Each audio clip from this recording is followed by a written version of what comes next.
হাসনাত আব্দুল্লাহ কি বলে ভিডিওটা শুনুন। প্রিয় দেশবাসী, আমরা সবাই জানি ছাত্র নাগরিকদের অংশগ্রহণে যে আমাদের সফল গণঅভ্যুত্থানটি হয়েছে সেটির পরপরই বাংলাদেশ পুলিশ সদস্যরা তাদের কর্মস্থল থেকে নিজেদেরকে প্রত্যাহার করে নিয়েছে। আজকে কিছুক্ষণ আগে আমি দেখতে পেলাম যে তারা 11টি দফা দাবি দিয়েছে, অর্থাৎ তারা যদি কর্মস্থলে ফিরতে চায় তাহলে 11টি দফা দাবি পূরণ করতে হবে। আমি প্রথম দফা দাবিটি আপনাদেরকে পড়ে শোনাচ্ছি। তারা বলতে চেয়েছেন যে পুলিশকে সংস্কার করে দলীয় প্রভাবমুক্ত জনগণের কল্যাণে নিয়োজিত করতে হবে। দেখুন, খুব আমরা যেই পুলিশকে আমরা দেখতে চাই দলীয় প্রভাব মুক্ত থেকে কাজ করার জন্য পুলিশকে সংস্কার করতে হবে, এটি তাদের প্রথম দফায় এই দাবিটি রেখেছে। এবং এই দাবির সংস্কারের যে জায়গাটি, এটি সম্পূরক একটি জায়গা তারা যুক্ত করেছে। সেটি বলেছে, আমরা যে রঙের ইউনিফর্ম পরিধান করে কলঙ্কিত হলাম সেই পোশাকের রং পরিবর্তন করে কনস্টেবল থেকে আইজি পর্যন্ত একই ড্রেস কোড নিশ্চিত করতে হবে। এটি ছিল তাদের প্রথম দফার ক নাম্বার দাবি।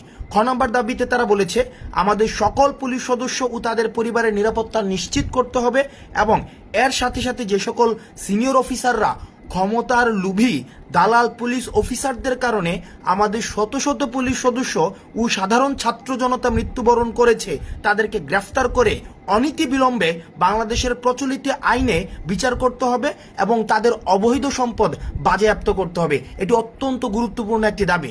দেখুন এখানে কি বলেছে, এখানে তারা স্বীকার করে নিয়েছে এখানে অর্থাৎ বাংলাদেশ পুলিশে অবৈধ ক্ষমতালোভী ব্যক্তি স্বার্থ হাসিলের জন্য অন্যান্য পুলিশ সদস্যকে তারা ব্যবহার করেছে এবং পুলিশ সদস্যরাই এখন দাবি করেছে যেসব পুলিশ সদস্য তাদেরকে ব্যবহার করে ক্ষমতার লোভে তাদেরকে ব্যবহার করেছে তাদেরকে বিচার করতে হবে এবং যেই ছাত্রদেরকে নির্যাতন করেছে যেসব পুলিশ সদস্যরা তাদের প্রমোশনের জন্য অথবা দলীয় লেজুর বৃত্তি মেনটেন করার জন্য তাদের কিন্তু তারা বিচার চেয়েছে।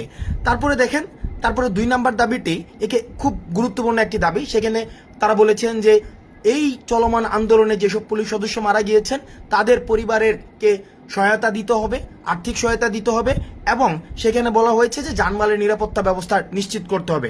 এবং খ নাম্বার যে দাবিটি, খ নাম্বার দাবিটি আমি ব্যক্তিগতভাবে মনে করি খুবই প্রাসঙ্গিক। 2 এর খতে সেখানে বলেছেন যে আন্তর্জাতিক শ্রম আইন অনুযায়ী সেখানে 8 ঘন্টা কর্মঘণ্টা নিশ্চিত করতে হবে।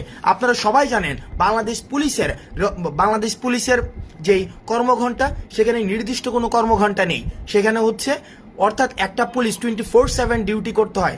আমরা জানি একটা মানুষের পক্ষে 24 ঘন্টা ডিউটি করা সেটা কখনোই সম্ভব না। আমরা যে এই কিছুদিন অর্থাৎ আমাদেরকে থানা হেফাজতে আমাদেরকে দৌড়াদৌড়ি করতে হয়েছে, সেখানে আমরা দেখেছি একটা পুলিশ কতটা অমানবিক জীবনযাপন করে একটা পুলিশের জীবন তাদের